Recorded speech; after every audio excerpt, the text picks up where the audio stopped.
Sure. Yeah, we could belabor something for hours. Into our field training program and operations.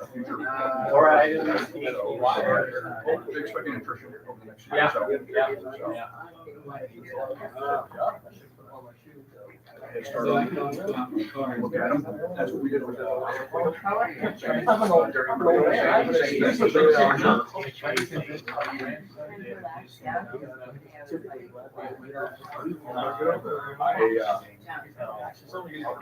highly advised.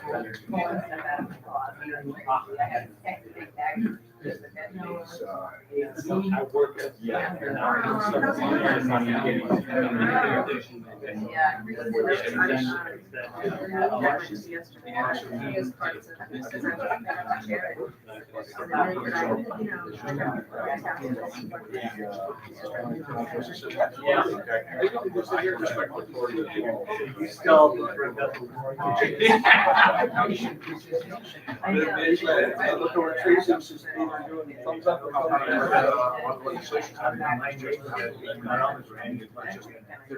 And I've always Good consultant. regretted. Here's the thing, I'm not having this diversity thing.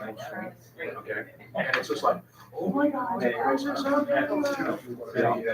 like, oh, it's too far. There's no percent. Yeah, exactly. There's also reduced frames as they deep clean areas. I'm glad I don't have that kind. You know, so There's no defaulted loans because we changed the. I probably could have used that kind of time. We're gonna change the definition. Yeah. Just write a check to the sender amount. He applied in San Francisco. He got. There's one that couldn't make it. He got long way over there. Yeah, that all worked out. He didn't like. We didn't know everything. That was great.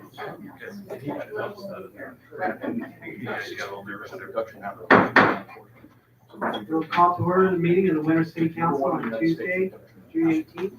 Tracy, could we have a roll call, please? Councilmember Anderson, Here. Councilmember Lauren, Here. Councilmember New. Here. Mayor Pro Tem Cowan, Here. and Mayor Biassi. Here. Thank you.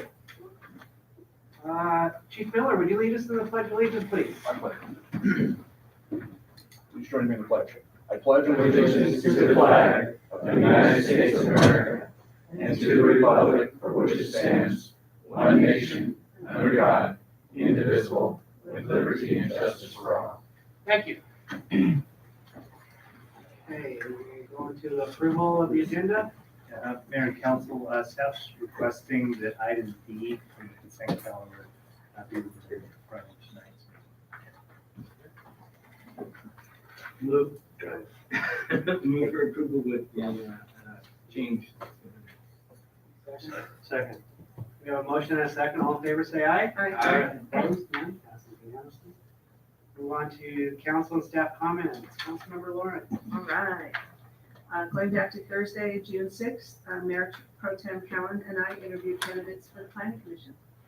On June 10th, contributed to the League of California Cities Sac Valley Region conference call and update. We're planning for the Sacramento Valley region to be here in Winters on July 26th. June 11th, we had a conference call with the League President, Executive Director, and Director of Public Affairs to receive their proposal for the formation of the Rural Cities Group within the League. And that vote will take place on Friday. We'll see what happens. June 12th, I met with Deputy Sidney Lewis from Senator Kamala Harris's office. That office has, I believe, 28 counties and wanted to hear about needs in Winters. So I think they got to the W's finally and came to Winters. City Manager John Donlevy also joined the meeting. On June 13th and 14th, I attended League California City policy meetings on environmental policy and on community services policy. One Senate bill that stood out I wanted to mention, it's not going to happen right now, but it's something that's coming our way. It's SB 592. It's a Senator Wiener's bill on the Housing Accountability Act.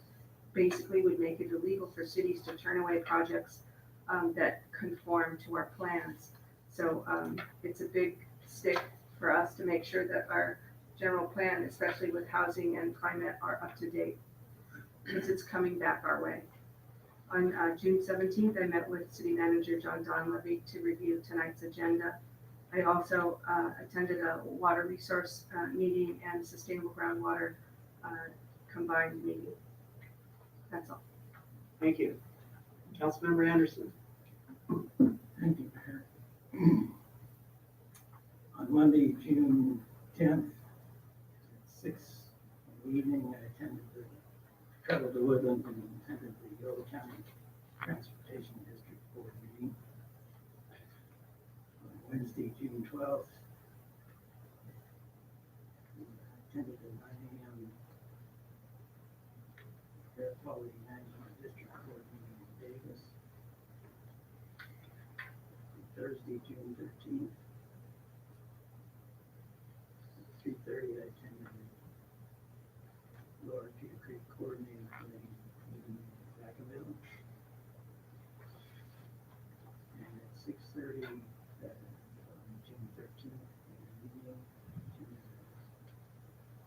attended the Affordable Housing Committee meeting, which was held in Downstairs Conference Room. Affordable housing folks. And that's all I have. Thank you. Councilmember New. On June 6th, I attended the SACOG Land Use and Natural Resources meeting in Sacramento. And again, we were involved with RENA numbers and talking about that for most of the meeting. On the 11th, I went to the auto show. It was pretty fun. On the 12th, I met with Sydney Lewis from Kamala Harris's office. And she was asking for things that our community what we wanted, and I gave her a fairly long list that I hope she thinks about. So we'll see how that goes. Also on the 12th, I met with Jim Preveza and Don Saylor and Patria Marchand about Yellow Habitat Conservancy issues. And then on the 18th, today, I met with John Dunleavy this morning to talk about tonight's agenda. One other thing, I don't usually go into next week, but I will mention this. Tomorrow, I'm meeting with Joey Christine, a young lady from Berkeley who is with Peace Speak, and I talked to John about this a little bit, but she says she's been trying to get council people from all over the area, not just from Winters. And for some reason, I answered the phone.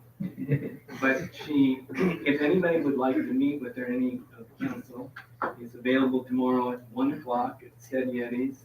I'll be meeting with her there, and you're welcome to join. Thank you.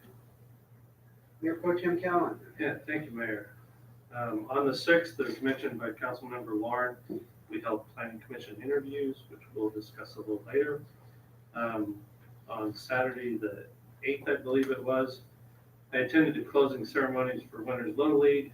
I want to thank the city manager and Mark Rodriguez for helping me fix pancakes for a whole lot of little kids. And especially thank my wife for volunteering me for that. That's the right kind of work. And on the 11th, I attended the car show, and the 17th, I met with the city manager. That's all I have. Thank you. On June 13th, I attended the Affordable Housing Steering Committee meeting along with Councilmember Anderson, and we discussed some of the affordable housing issues in town. And just for full disclosure, so everybody knows, there was a developer there discussing a piece of property in the city limits and what the city's requirements are for affordable housing. So we had some discussion on that. On the 14th, I attended the Chamber Board meeting where they introduced the new executive director that will be coming on board soon. And on the 17th, I met with the city manager for the agenda review. Thank you, everyone, for all your time and effort put into all these committee assignments. Okay, we will now move on to public comments for anything that is not on tonight's agenda. Anybody have anything not on the official agenda? Okay. Seeing none, we'll move on to the consent calendar. Mayor and Council, a couple items. Items A and B are minutes from the regular city council meeting on June 4th, and also minutes from the joint workshop on economic development with the planning commission. And item C is the amplified sound permit for the Winners Friends of the Library, July 4th, 11th, 18th, and 25th. Wide selection of music. It's going to be the best concert series that month this year. So people are encouraged to attend. And that's the consent calendar. Thank you. Item D has been removed from the consent calendar. So any questions? Not all of them for motion. I'll move to approve the consent calendar with the change on the. We have a motion and a second. All in favor, say aye. Aye. Opposed? None? That's unanimous. Okay, moving along, we have next a presentation, a swearing-in ceremony for Winners Police Reserve Officer Charlie Carsa.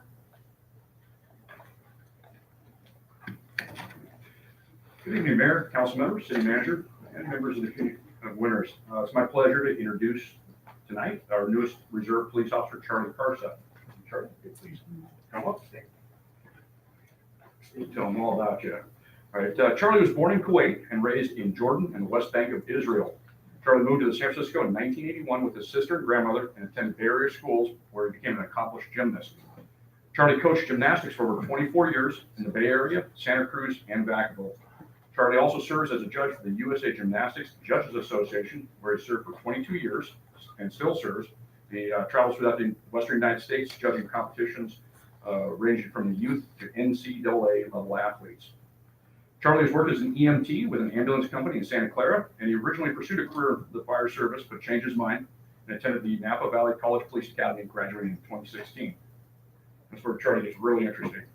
Okay, Charlie enjoys whitewater rafting and surf matting, and I don't know what that is yet. And he began guiding whitewater rafting. In fact, he met his wife, Nanette, in 1999 while serving as a boatman on an 18-day river trip down the Grand Canyon. His other hobbies include adventure racing, which are 300 to 600 mile races in locations including the jungles of Vietnam, the San Juan Islands, Washington Wilderness, Big Sky, Montana, and the Badlands of South Dakota, and the deserts of Utah, the mountains of West Virginia, as well as the Sierra Nevada. He also does ultra running. I don't know what that is yet, but it sounds bad. Running is bad enough, let alone ultra running. Road cycling and mountain biking, trail running, and camping. Charlie and his wife live in Davis, and he showed great interest in applying to the Winners Police Department even before we began accepting applications for the position. He came out on ride-alongs with our officers to meet our officers and interact with our community. We are pleased to have Charlie join our department, and he will begin the field training program with the intention of preparing him for a full-time position with our department in the future. And with that, I will invite the city clerk, Tracy Jensen, up to administer the oath of office.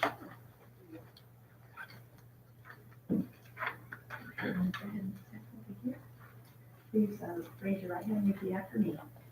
I state your name, I, Charlie Name Carsa, do solemnly swear do solemnly swear that I will support the Constitution of the United States that I will support the Constitution of the United States and the Constitution of the State of California, and the Constitution of the State of California. and that I will faithfully discharge the duties of Reserve Police Officer I will faithfully discharge the duties of a Reserve Police Officer in and for the City of Winters, in and for the City of Winters, State of California, State of California, according to law, so help me God. according to law, so help me God. Congratulations.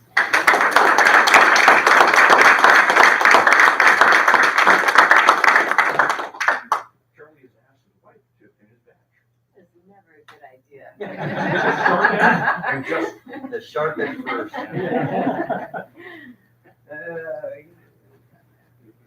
No blood, no reserve. Thanks. Good way to do these things, right?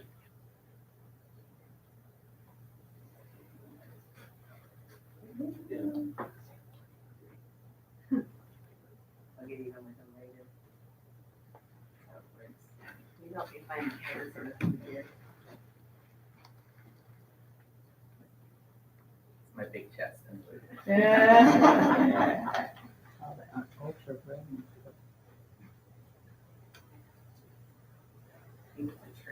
Aha. Straight in, right? Hammer. Right. There you go. Congratulations. Right, and with that, you get to take the podium. Good evening. Thank you for having me to become part of the city.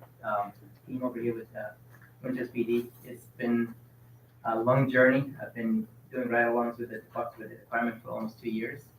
And it's been very exciting. I'm very excited that I'm becoming part of the community over here. And thank you for your time. I appreciate it. And Chief Miller, thank you, sir. I appreciate it. Thank you. Thank you.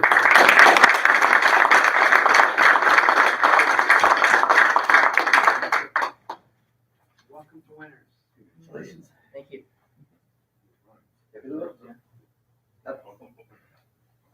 Loose. Okay, move on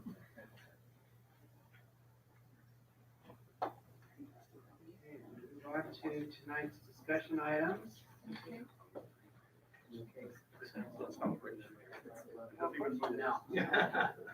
Try it out right now. Now, an ultra runner is anybody who runs farther than a marathon. That's what I say. Nobody better try to outrun this guy. I'm not gymnastics.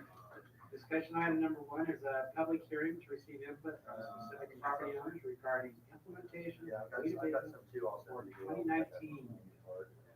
Mayor and council, this is an advertised public hearing for persons who have been notified regarding weed abatement on their property. Tonight's an opportunity for the property owners and the general public to come in and comment on the 2019 weed abatement program.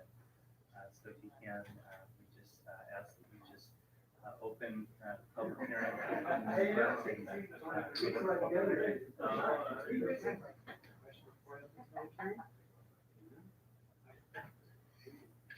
Open the public hearing at 6:45. Anybody want to talk about their weeds? I have a lot of them people. Yeah. Okay. John, you can allow 320, hi, everybody. So is there a list, because I know some property, there is a list, and I could ask. It's right in the packet. Okay, Jim. I can- That's online. Okay, thank you, that's it, online. Thank you. Okay, get online. Anyone else like to speak to this item? Seeing none, we'll close the public hearing at 6:46. Discussion? Open it up for motion. I don't think I don't think there's No motion, just No a motion? public hearing, that's it? Okay. Easier than Good jazz hands. Okay, the next discussion item we have tonight is the planning commission appointments. Kellen, Sure. where we're at on that? Yeah, Councilmember Lauren and I, as a committee, we interviewed 7 candidates for the 3 open positions on the planning commission. And felt like we had a real good group of well-qualified people. And after a lot of discussion, we are recommending that we reappoint Ramon Altamirano, Greg Contreras, and Pat Riley back to their positions on the planning commission. Okay. Any questions on that? Just a general question with the people that applied and didn't get the position. They encouraged to come back and. Well, actually, what we did is we made it a point to ask them all, when we interviewed them, if they would like to remain on a list. So if we have somebody that drops out, with only a short period of time left on their term, that we could pick from the remaining people without having to go through the whole process all over again. And all of them agreed that they would like to remain on our list of potential replacements. And I would just add that they were solid candidates and very enthusiastic, and it's nice to be in a small city with great, great representation. Agreed. Anyone in the public that would like to speak to this? Tina? I don't know anything about that. I'm not on the list. I saw the list, and I'm glad to see that we had the number of applicants that we have for the 3 openings.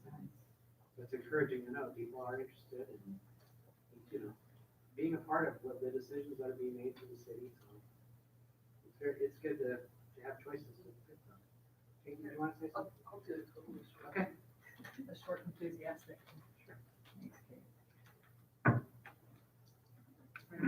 Kate Laddish, 400 Morgan Street, number 21, and I just want to say I really appreciate that we had that many people who applied to be on the planning commission, and that's tremendous, and so thank you to all the applicants and congratulations to the people who will continue in that position. Really appreciate their service and your service as well. That's it. Thank you. So the recommendations are. Yeah, Ramon Altamirano, Greg Contreras, that way, right? So, any more discussion? If not, I will put it up for motion. Discussion. Move to approve the candidates to fill the position for planning commission for 2019 through, I'm not sure that whatever it's. 4-year term. For the 4-year term. Okay.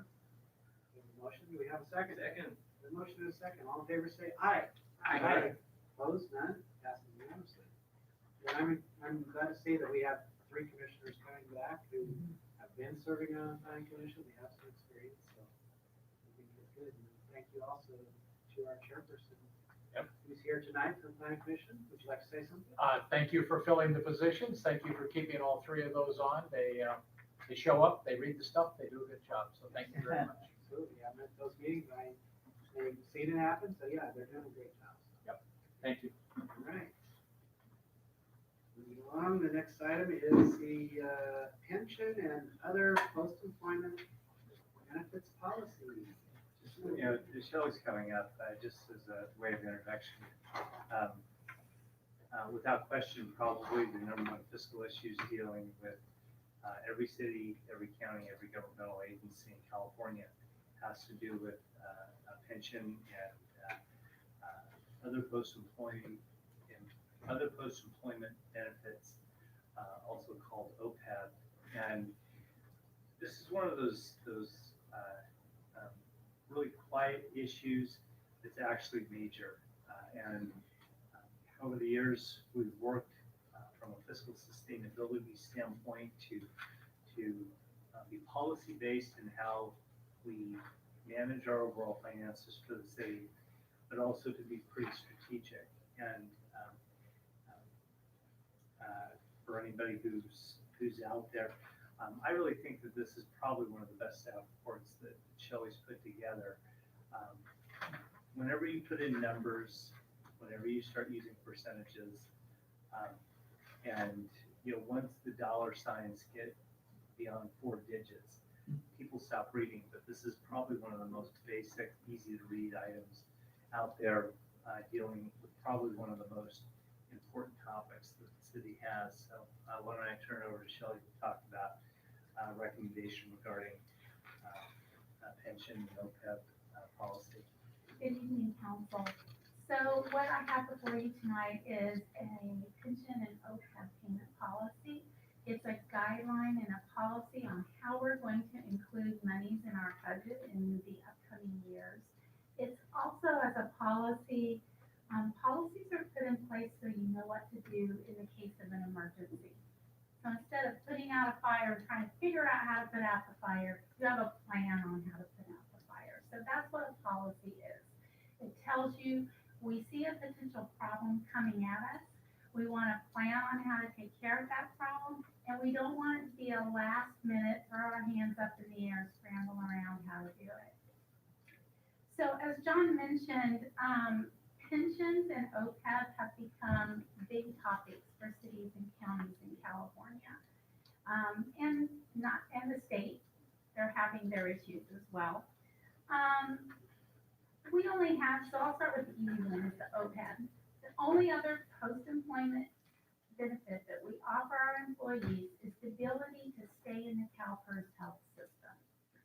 Now, when we offer that to our retirees, that means the city's responsible for paying a portion of it.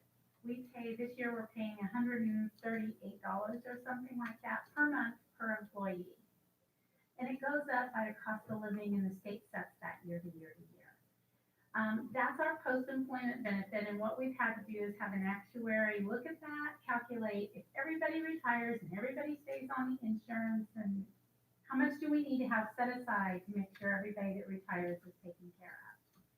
And so, as I said in the last part of the staff report, we have a unfunded liability for that of about $1.35 million, which is a lot of money, but it's considerably less than the people that pay $1,400 per month per employee for retirement. So if you look at it that way, they're paying 10 times per month per employee than what the city's done. So we've been very strategic in not increasing that benefit. There are cities and counties that pay the full cost of employees' health insurance after they retire. The city does not do that. We pay the minimum required under CalPERS, and it is $136. I just found it in the staff report. So so we are proposing that we set up a trust that we can put money into. And as part of the policy, we are recommending that we set aside $66,000 a year out of our budget. That will be split between the general fund, the water fund, the sewer fund. And we're also proposing that each year, as we look at our results of operations, if we have revenues in excess of expenditures, that we take some of that, we put part of it away in our savings account, and we take 25% of that and we pay additional money into the trust so that we're building that up. So what we're doing is we're using current money to fund the cost of current employees' retirement. And it's on an ongoing basis. That means that when all of us old people retire in, 5, 4, 3, 2, 1 years, as people are moving out, but as the older people retire, we're trying to fund the cost of their service now while they're working for us and not fund it after they leave. Now, we're getting a little bit of a later start on it. And so we will be funding some people after they leave. But if we take this approach, we'll be able to fund it while they're still working and not have to fund it while a younger generation is working, because we're going to need to fund theirs when they come on board. So what we're trying to do is match up current funding with current work. So we set up, and right now this $1.3 million shows up in the financial report as an unfunded liability. When we set up a trust and we put money into it, it'll bring that liability down because they get to offset those two numbers against each other. So as we pay it down, it shows good, prudent financial management. It shows we're taking appropriate action to keep the cost of the service in line with when we're getting the service from the employees. So those are the big issues for the OPEB. That's the easiest one. The CalPERS retirement system is the more difficult one, and it has much more that we need to pay into. Now, we currently have we have 6 plans. We have like 37 employees. So there's like 6 to 8 people in each one. We also will be adding an additional plan at the end of this year because we just hired our first firefighter that doesn't fall under the classic plan. So now we're going to add a 7th plan for the fire PEPRAS. And so the goal what we want to do is we want to match up the cost of the service at the time we're receiving the service. CalPERS has calculated all of our unfunded liabilities. Our estimate in total for everybody is $5 million. The pepper safety, the pepper miscellaneous, the fire classic, and the police tier 2 are pretty low. We should be able, and what we're proposing is we pay those off on a year-to-year basis. We put it in the budget. We'll know in August of this year what that unfunded liability is for those plans, and we can pay it away and just wipe it off and keep it under control. Year to year, we pay it off, it's done, it's out the door. We're paying for the cost of the service at the time we're receiving the service from the employees. The police classic and the miscellaneous classic, which are our oldest plans that have, for lack of a better word, the oldest employees in them, because the younger employees are all coming on under the pepper plan. So all of those young police officers you saw in here, they're all under the pepper plan, except for one of those gentlemen was not. And he's been here, well, he includes the chief too. John wants to keep me corrected. So we have been doing a couple of things proactively anyway. When we receive our unfunded liability invoice every year from CalPERS, we pay it all in July. That saves us 7.25%, because when we make it in payments, it's just like a mortgage. If you buy your house in cash, it costs you $500,000. You buy a $500,000 house on a mortgage, it costs you way more than $500,000 for that house. The same thing for the unfunded liability. If we pay it in July and we pay it in cash, we get a discount because then CalPERS can invest it throughout the year. They're responsible for generating that 7.25 or 7.35%, not us. If we pay it to them in dribbles, once every month, which is that's the way they can do it, then we're having to pay that 7.25% for the months the out months. So that's the first thing. We come to you every year. We do it. In the policy, we're asking that we make that a policy, so we don't have to come to the city council and ask you to do that. It's automatic. It's the policy. It's set. This is what the council said to do. We also are asking that we fund additional payments. The grand jury, we talked about this back in August, but the grand jury did an entire section of their report on pensions in the county. The looming pension crisis in the cities and the county is what they called it. And they identified some issues that they wanted us to address as part of that. And part of the issues is they feel like we're not being transparent. They know that some city councils and some cities have done golden parachutes where people get additional years of service and things like that, which increase the cost of your pensions. And they talk about the fact that cities don't have the political willpower or the financial willpower to make additional payments to help bring those unfunded liabilities down quicker.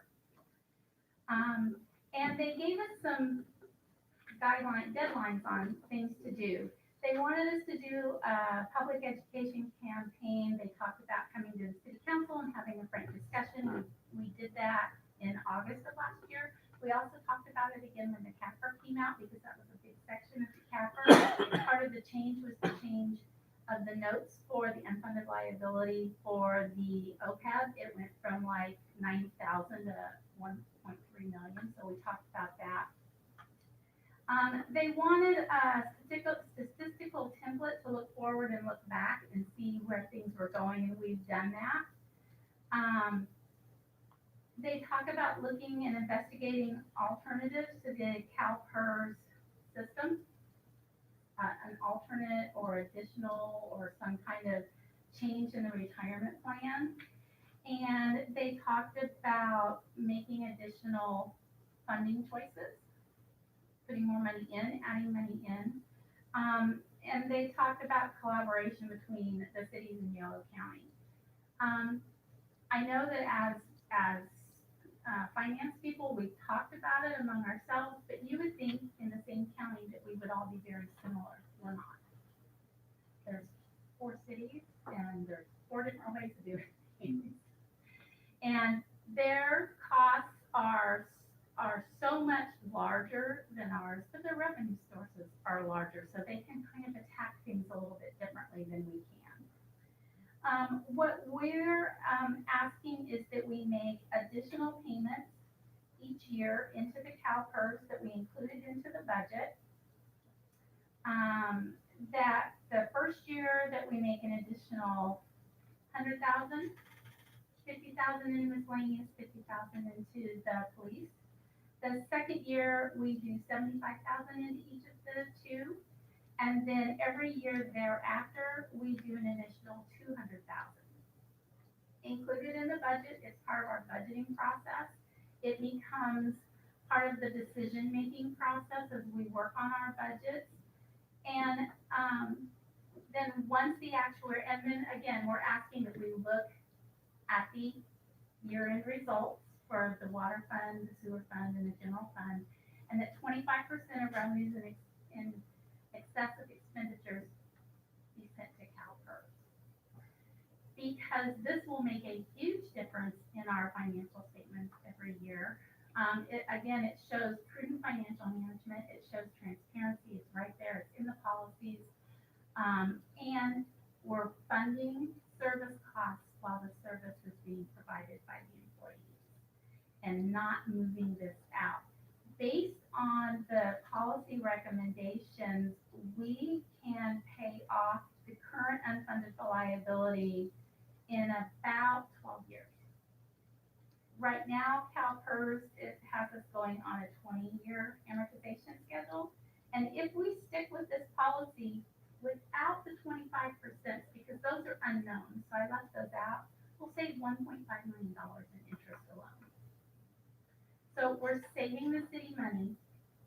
We also have some new revenue sources that we know that are coming on board. And people are gonna wanna use those revenue sources for all kinds of things.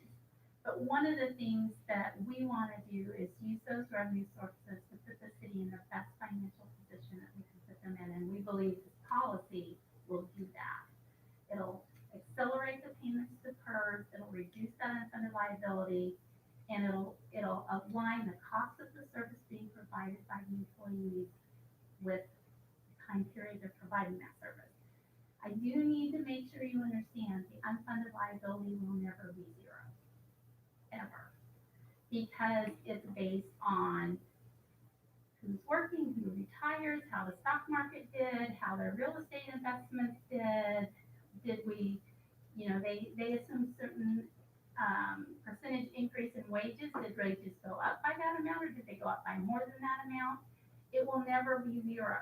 But once we get this big chunk of $5 million paid off, it will be much, much smaller chunk. We also have one more reduction in interest rates. They reduced the interest rates from 7.5 to 7. And they're talking about taking it down to 6.5. That is something they'll be discussing probably in February. So that could impact this again, but we have with this policy in place, when you adopt this, or if you adopt this policy, once it's in place, we've got the tools to deal with it. And we won't be in a panic because we already say, we're gonna put that extra 150,000 or 200,000 into the PERS contributions. We're going to keep this funded at a level where we're paying for the service while the service is being provided and not pushing it off on the next generation. So that's what this whole thing is about. Questions, concerns? I have a question, a couple questions. So you said we're taking some of the money out of the water and sewer funds to pay for something. Correct. So I know those water and sewer rates are set based on the service we're providing. So we're able to take money from that for these benefits because there's employees that work on that. We're paying their benefits because they're working also part of the water and sewer. Exactly. So, and that's why I'm saying, so for the water and sewer funds, we have bond covenants.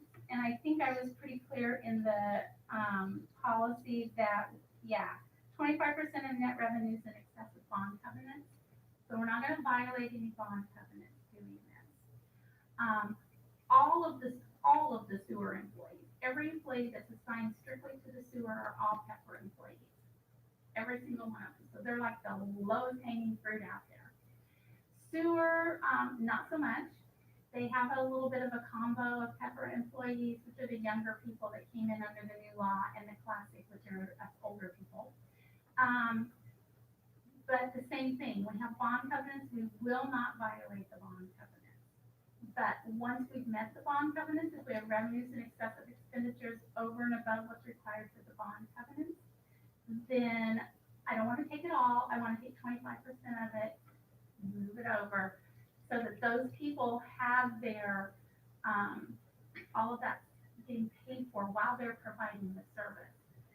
It's much easier for people to look at financial statements and say, oh, I see, we're paying this. This is the full normal cost for these employees. And it's not so bad as when you see $5 million and half of the people will be retired and we're still trying to pay that $5 million off. So that's what I'm trying to do, is shoehorn them into the same time period. So yeah, the water and sewer do contribute, but that's because they have employees and that's the proper place for that funding to come from for those employees.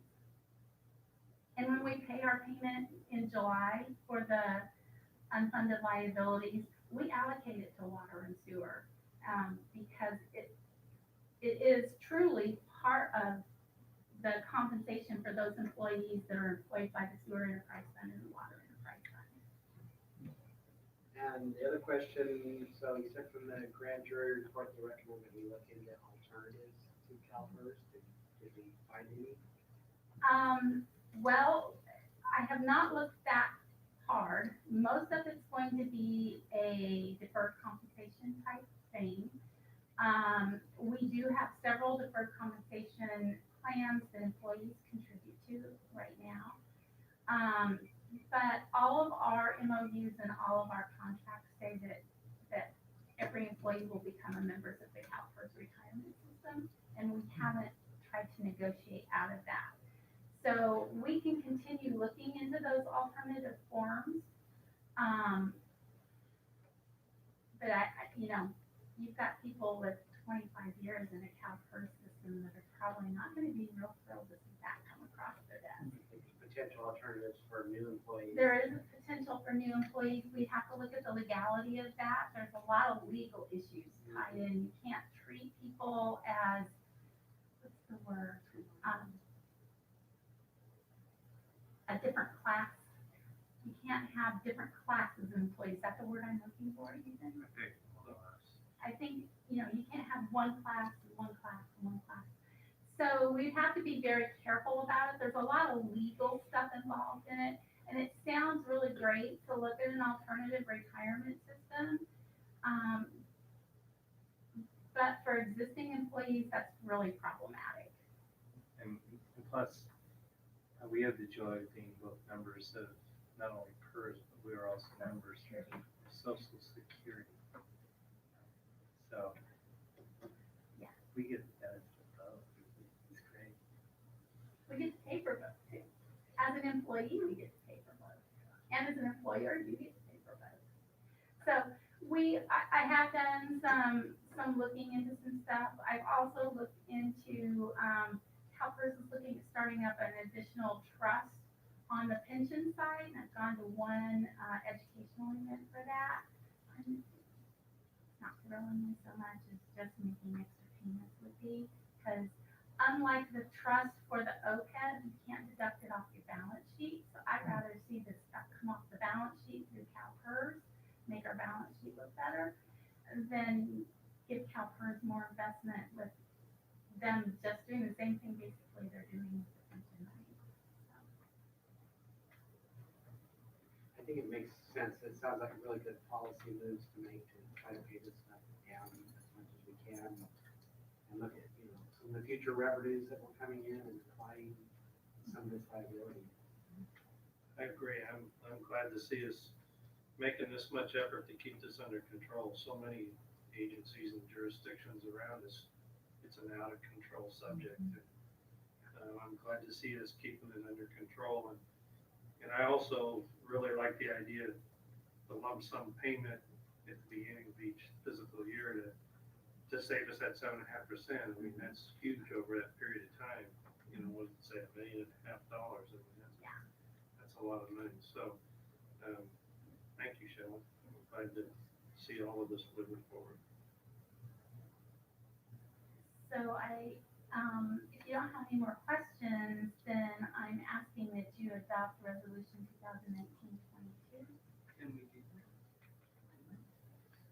Does it, we can do that, we don't have to have it. Yeah. Okay. As a public hearing. It's a policy, it's not an ordinance. Okay. So any more discussion? I'll do Not, we'll open it up for a motion. Move to approve city resolution 2019-22, a resolution of the city council of the city of Winters adopting a pension and OPEB policy. Do you have a second? Second. We have a motion and a second. All in favor, say aye. Aye. Opposed? None? Passes unanimously. Thank you very much, Shelley. Thanks, Shelley. Okay, we will now do the city manager's report. Just an advertisement for next week's planning commission meeting. We have two key items. Airbnb is going to be back for a public hearing on the 25th. And I'm also taking the economic report back to the planning commission, maybe just to kind of chat them up a little bit, kind of condensed version of the report we gave on the 4th, and just to give a little bit more general discussion. People, I think, have had a little bit of time to digest it, just to get a little bit more input from the planning commission. I just want to say thank you again to Mayor Pro Tem Callen and Councilmember Lauren for doing the interviews for the planning commission. Important stuff that we have coming up. Thank you. So with that, we will adjourn the meeting at 7:15. You could have done that. 40 minutes. Oh, 40, I think it's your short. 44. No. No, oh no, we had a Not really ever, short I mean meeting, yours. John was on vacation.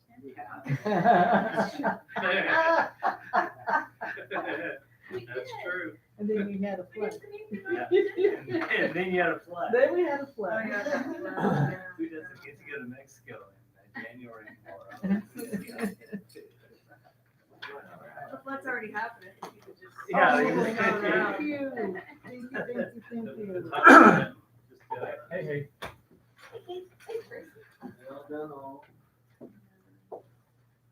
Don't forget to meet me down at Steady Ed.